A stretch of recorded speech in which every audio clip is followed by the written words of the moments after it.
겸손과 기도. 찬미 예수님. 그때 예수님께서 제자들에게 말씀하셨다. 노아 때처럼 사람의 아들의 재림도 그러할 것이다.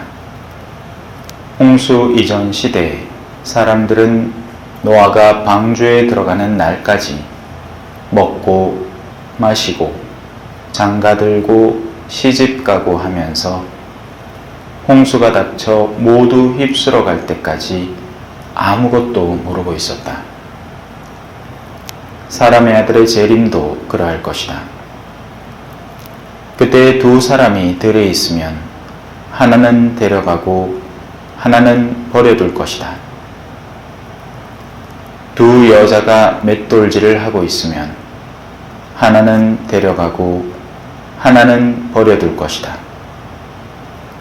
그러니 깨어 있어라. 너희의 주인이 어느 날에 올지 너희가 모르기 때문이다. 이것을 명심하여라. 도둑이 밤 몇 시에 올지 집주인이 알면 깨어 있으면서 도둑이 자기 집을 뚫고 들어오도록 내버려 두지 않을 것이다. 그러니 너희도 준비하고 있어라. 너희가 생각하지도 않은 때 사람의 아들이 올 것이기 때문이다. 주님의 말씀입니다.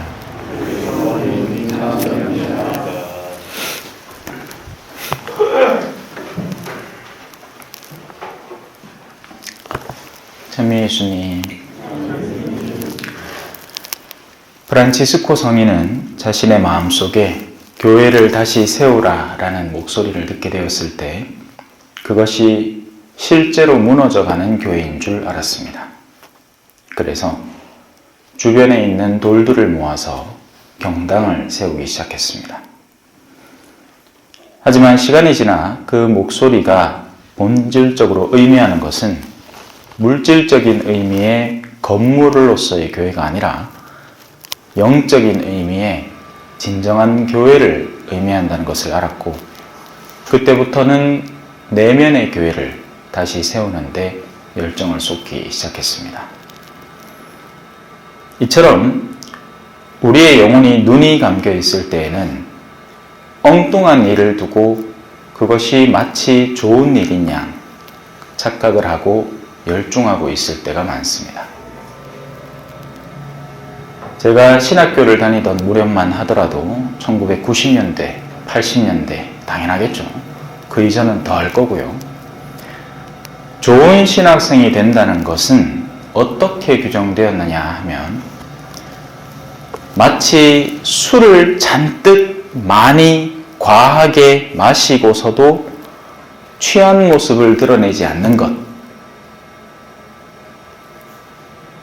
그렇게 잘 버텨내는 신학생이 좋은 신학생이라는 분위기가 팽배했습니다. 그런 줄만 알았어요. 그래서 먹기 싫은 술이라도 억지로 먹어야 했고, 그렇게 먹고도 취한 모습을 드러내지 않는 것이 마치 훌륭한 신학생이다. 아이고, 나중에 사목 잘 하겠네. 이렇게 취급되던 시대였습니다. 오죽하면 소주 한 잔 못하고 고수톱 칠 줄 모르고 개고기 못 먹으면 네가 신부냐 하는 농담이 있을 정도의 시기였습니다. 소위 술사목이라는 것이 활개를 치던 때였거든요. 그때는 신부님이 새벽 2시에 신자집을 박차고 들어가서 술상 봐라 하도 아이고 신부님 우리 집에 오십니까 하고는 좋아하던 시기였습니다. 물론 자매님들은 죽도록 싫었겠지만 형제님들이 너무 좋아하니까, 그리고 그것이 신앙의 열성인 줄 알았던 거죠. 그렇게 그저 사람들이 많이만 모여서 북적대기만 하면 그 교회는 성장을 하는 것이고, 또 본당의 재정 규모가 커지고 어떤 방식을 쓰더라도 신자들에게서 돈을 뽑아내기만 하면 그것이 교회가 성장하는 길인 줄 착각하고 있었던 겁니다. 그렇게 해서 펑펑 돈을 쓰는 교회, 이런저런 엉뚱한 행사들, 자기들끼리의 술잔치에 더더욱 돈을 써제끼는 교회는 좋은 교회다, 활성화된 교회다 라고 착각을 했던 겁니다. 그리고 마치 그 시절에는 그렇게 되는 듯한 인상을 주었습니다. 시간이 갈수록 사람들은 더 교회에 모여들고 아이들이 성당에 북적북적거리던 시기가 있었으니까요. 사람들은 문턱이 닳도록 교회를 드나들었고 새로 지어지는 교회의 숫자는 자꾸만 늘어갔습니다. 지금도 물론 새로 교회는 지어집니다. 사람들이 사는 곳이 도심지로 모여들기 때문에 도심지 외곽 쪽에 교회가 자꾸 늘어나요. 하지만 실제는 어떻죠? 사라지는 교회가 더 많습니다.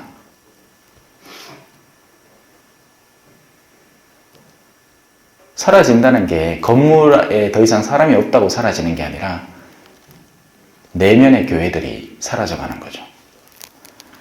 자, 그러나 시간이 흐르면서 그런 기성세대의 신앙생활을 바라본 자녀들, 성당에서는 너무너무 열심히 하는데 집에 오면 엉망진창이고, 그리고 집에 와서는 성당욕을 쭉 짜고 합니다.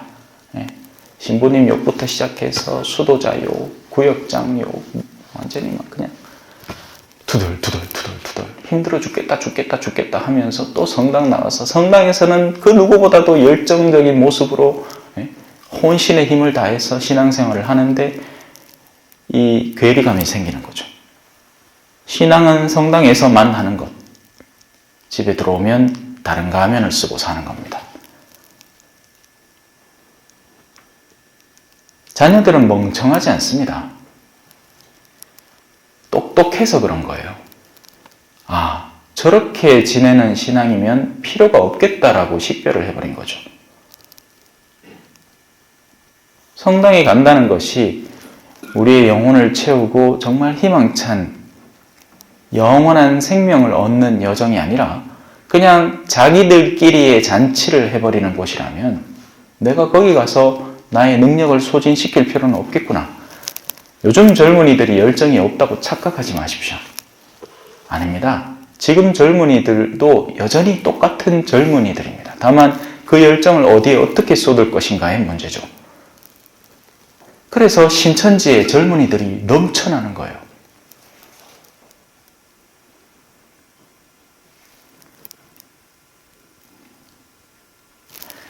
교회는 짠맛을 잃게 되었고 아무짝에 소용없어진 교회는 여러 사람들에게 이제 짓밟히는 공간이 되었습니다.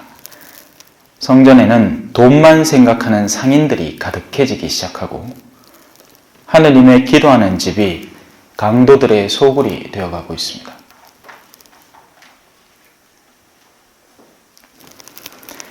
오늘부터 교회의 한 해가 전례력으로 대림 시기는 교회의 첫 날입니다. 그래서 대림 1주간 주일은 오늘부터 첫 해를 시작하는 거예요. 우리의 달력은 1월 1일부터 시작하고 우리의 구정은 그 훨씬 뒤부터 시작하지만 우리 교회의 달력은 오늘부터입니다. 그래서 새로운 한 해가 다시 밝았습니다. 저 멀리서 주님의 빛이 새롭게 비추어오기 시작합니다. 이제 감겨져 있던 눈을 뜨고 하느님께서 우리 교회에 진정으로 바라시는 뜻을 올바로 이해하고 실천하며 살아가기 시작해야 됩니다. 그러지 않다가는 자다가 하느님이 사람들을 데려가시는데 나야말로 성당에서 열심한 사람이다. 나는 성경 쓰기를 몇 번이나 했는지 아느냐? 내가 평일 미사를 얼마나 자주 다니는지 아느냐? 내가 새벽마다 어디 미사 가는 사람이다 하던 그 사람이 그 자리에 남겨지고 오히려 그 사람 옆에서 묵묵히 그 사람의 수발을 들면서 성당도 갈 시간도 제대로 챙기지 못하던 사람이 하늘나라에 들어 올려지는 엉뚱한 체험이 시작되게 될 겁니다. 로마서입니다. 밤이 물러가고 낮이 가까이 왔습니다. 그러니 어둠의 행실을 벗어버리고 빛의 갑옷을 입읍시다. 대낮에 행동하듯이 품위 있게 살아갑시다. 흥청대는 술잔치와 만취, 음탕과 방탕, 다툼과 시기 속에 살지 맙시다. 그 대신에 주 예수 그리스도를 입으십시오. 복음의 메시지는 명확합니다. 아멘. 찬미 예수님, 겸손과 기도.